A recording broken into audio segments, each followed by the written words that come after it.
Hello everyone, Theodore Burns here for week 3 of the IndyPro2000 lap walkthrough series. This week we are at Monza. Sorry for missing week 2, came down with a fever, was a bit sick, so couldn't quite make it into the sim, but hope you guys all did well on the oval week at USA. So back to road courses now, and this week at Monza I ran in normal conditions, 25% usage for the hot lap, built the setup in 50. Did a couple laps, I got right down into the low 45s and was able to turn out a 44.923. That's right about at my overall optimal. Car was getting a little bit quicker as fuel burned off. I'm sure if I did a couple more laps, you'd see another couple tenths drop in pace for late in the race. Setup is feeling really good this week. A couple changes. It's fast. I think it's pretty consistent, easy to drive. Should be no problem following other cars, drafting up and past them. So yeah, looking forward to racing out there this week. So without further ado, let's take a look at the hot lap and go from there.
Alright, so there's a 44.923 around Monza. Let's take a little bit closer look at some of the corners around here. So, first off, full speed coming up all the way to the left-hand side, long straight, especially in these cars, looking for our brake zone for turn 1, 2, according to iRacing, that is, the corner numbers, turns 1 and 2, the first chicane.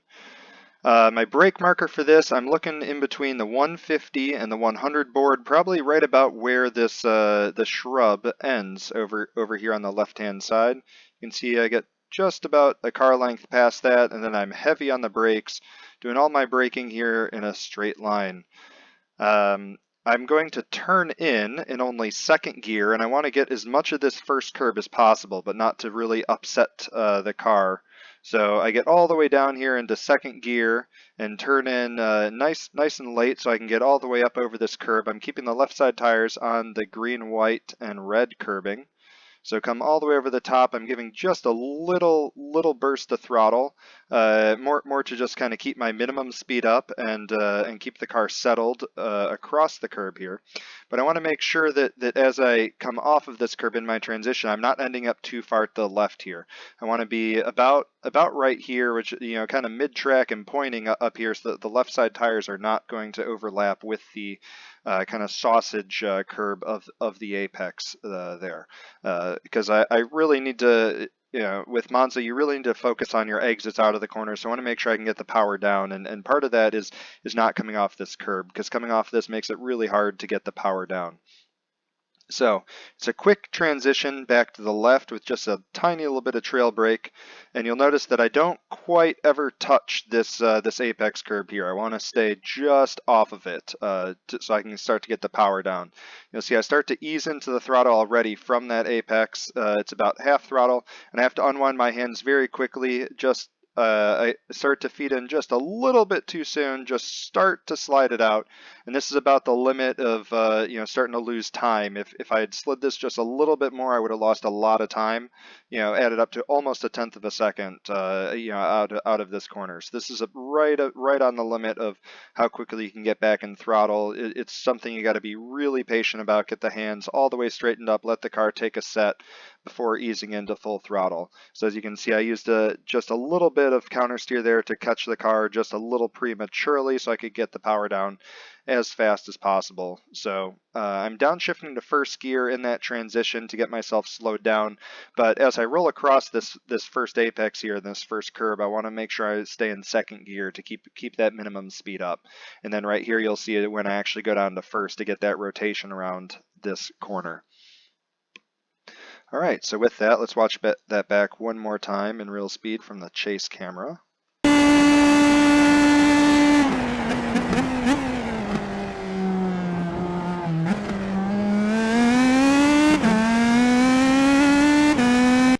Right, so there's 1, 2, Curva Grande, just keep it nice and flat on to the right. Coming up to our next corners of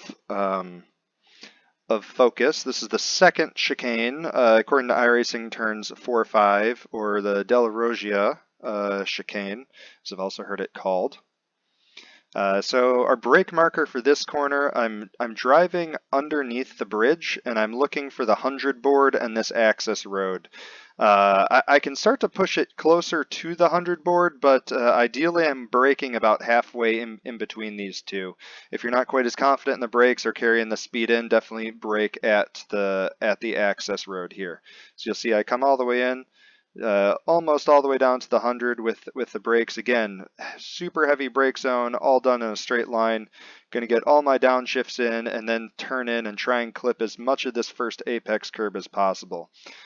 So it's a little bit earlier of a turn in than into the first corner. As you can see, I'm carrying in all the speed, and I actually get back into throttle just a little bit to help my transition up over this curb. And again, I want to keep the right side tires onto the red, green, and white curbing here. If I cut over that just a little bit too much and get my tires completely up over the curb, then that's when you pick up the 1X and the slowdown.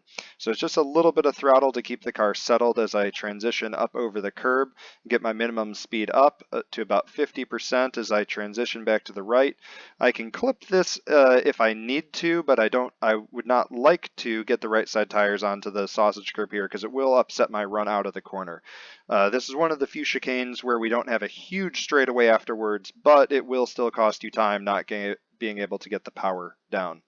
So come back across that and same thing, wait till I straighten the hands up and start to feed the power in.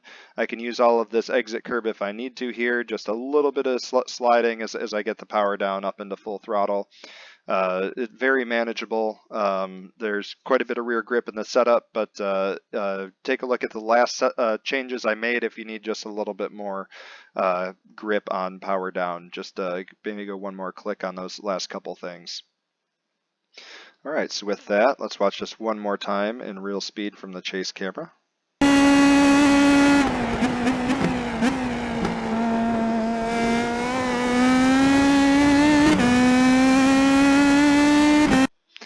All right, so coming up to the next sequence of corners is going to be turn 6, 7. This is the Lesmos 1 and 2. We'll just play through the both of them here. So our reference for the first one, braking, there's nothing really good. You can kind of use this orange overlap break in the wall kind of as our reference because we're kind of just in no man's land here.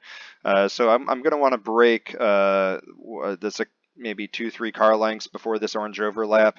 You're just going to have to kind of judge this as a distance, down into the corner. This is one where you can drive it in pretty deep and then brake and get away with it. It's not quite the fastest way. We want to make sure we can get all the way down to the apex so we don't run wide on exit is the most important thing, to not run wide there.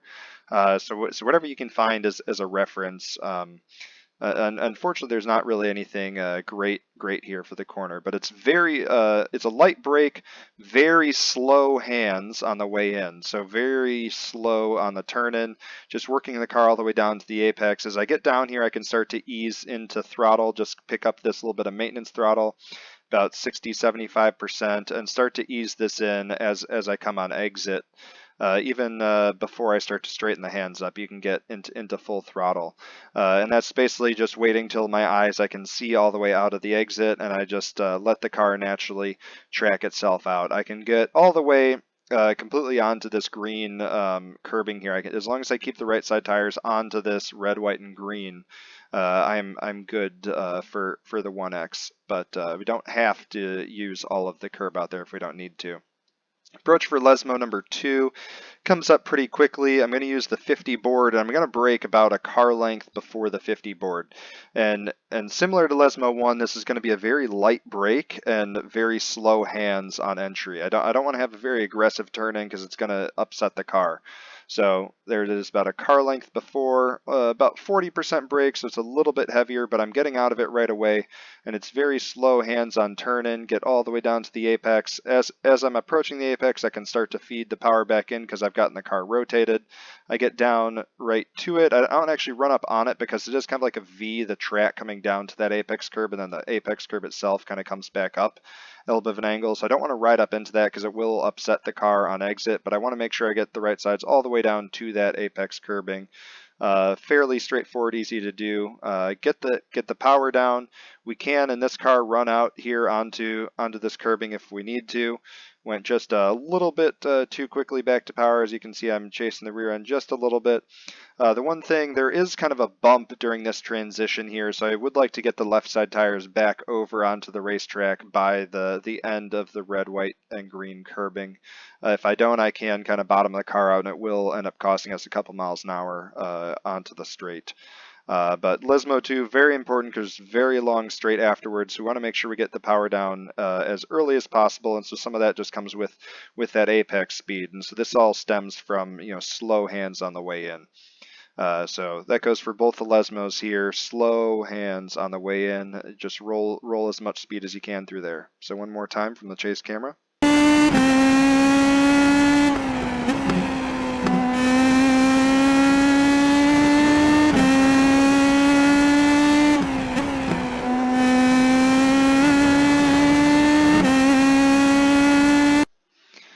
All right, up the straightaway. Now we're coming to the next corner, which is the Ascari chicane. According to iRacing, this turns 8, 9, and 10. So my brake marker for this, I'm looking for the 100 board, right where the big green puffy barrier starts along the Armco.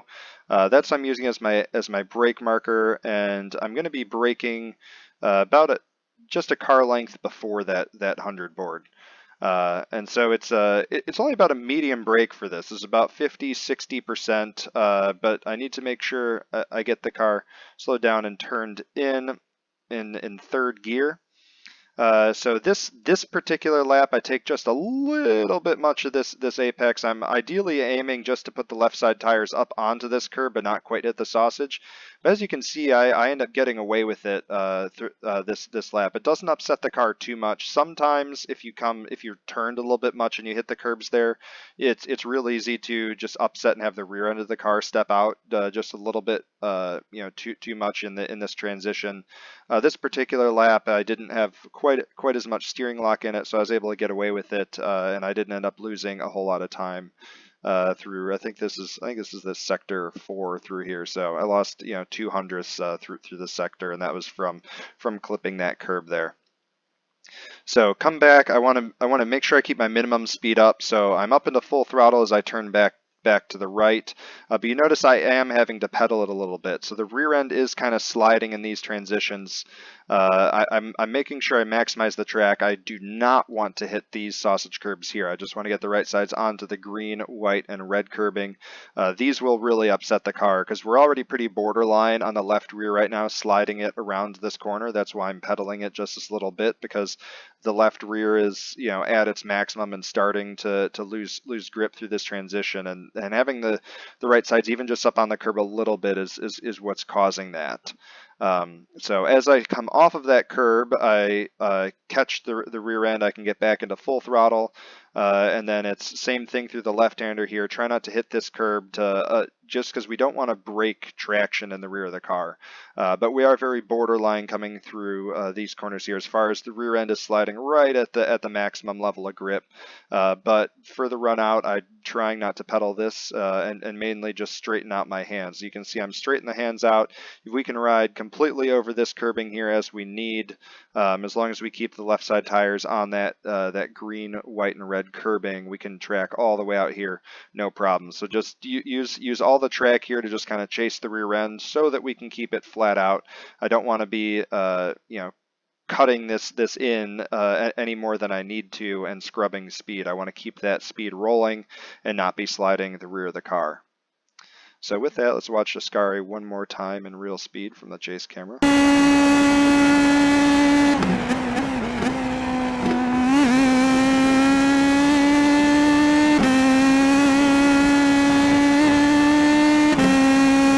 You can see we're right on the limit of grip there. All right, coming up, final corner around Monza, according to iRacing, turn 11. This is the Parabolica. So coming into Parabolica, we're again up at full speed. My brake marker, I'm not looking at the brake markers themselves. I'm looking at this big green patch over here on the side of the road. And basically driving right up to the end of this, or just you know, maybe a car length before the end of this this big green patch over here on the left-hand side of the road. Parabolica is one of those where if we start going a little bit too deep, we end up missing kind of our apex, and we'll end up a little bit wide on exit. Especially in a slower car like this, with a lot of downforce, we want to minimize our corner, our lap distance from the mid corner way out. So I don't want to be, you know, driving, you know, extra, you know, length to the lap by taking a wide line on the way out. I want to take it as tight as the car will allow. I obviously don't want to be scrubbing any speed by trying to pull it, you know, tighter than it needs to be. But I want to have a nice tight line on the way out, which ends up being about mid-track on the way out of Parabolica. So in order to get that, we have to make sure we back up our entry a little bit. If we're getting down to this apex curb too early, that means we're braking too early. And if we're missing this apex curb, that means that we're going just a little bit too late. So it's another lighter brake, as we want to roll as much speed in as possible. We're only coming down to third gear, and as you can see, this is very borderline for how deep you can go. I maybe want to go just maybe like a tire length earlier, because I'm just barely not quite able to get the right side tires onto this curbing here as my apex. But as I come into the corner, I get the car rotated. As soon as I get there, I can start to get my minimum speed up. It's about immediately 50-75%, and as you can see, that throttle there has stopped the car from rotating. I've come out nice and tight, and now I can get into full throttle and just manage my way out. And so this is the part right here where we want to minimize our lap distance. So keeping the car about mid-track through here is going to pay dividends by the time we get to the end of the lap. You'll see a lot of people you know, out here running on the green track and just, you know, making this as wide as possible. And with this car, with the amount of downforce, you just don't need to do that. And we're just going to be adding, you know, a couple car lengths of lap distance even through this one corner by the time we get back to the line. And this will be worth, you know, maybe half a tenth on the way out, keeping it nice and tight off of Parabolica. But again, not scrubbing the car to keep it down low, but just, you know, using it, you know, the limit of natural, you know, grip and turning capacity on the way out, and keep it nice and straight all the way to the line. So with that, let's watch Parabolica one more time in real speed.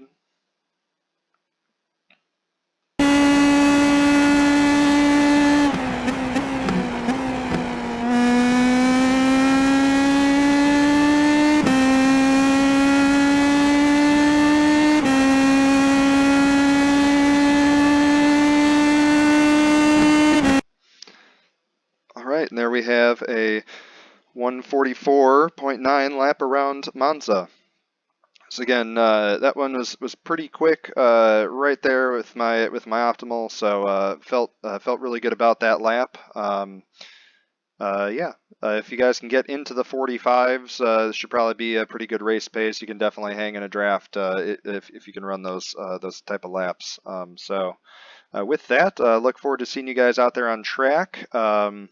Also, one last note, I think we have a new livery for Downforce Racing. So this is probably the last time you will see this lovely white camo livery in my videos. So keep an eye out for the new livery out there on track, either in next week's video or this week in the broadcast. So yeah, with that, good luck this week at Monza. As always, hit me up on the iRacing forums, YouTube comments, Discord if you have any questions about the setup, driving, track, or whatever. So always happy to help you guys out. I'll see you out there on track.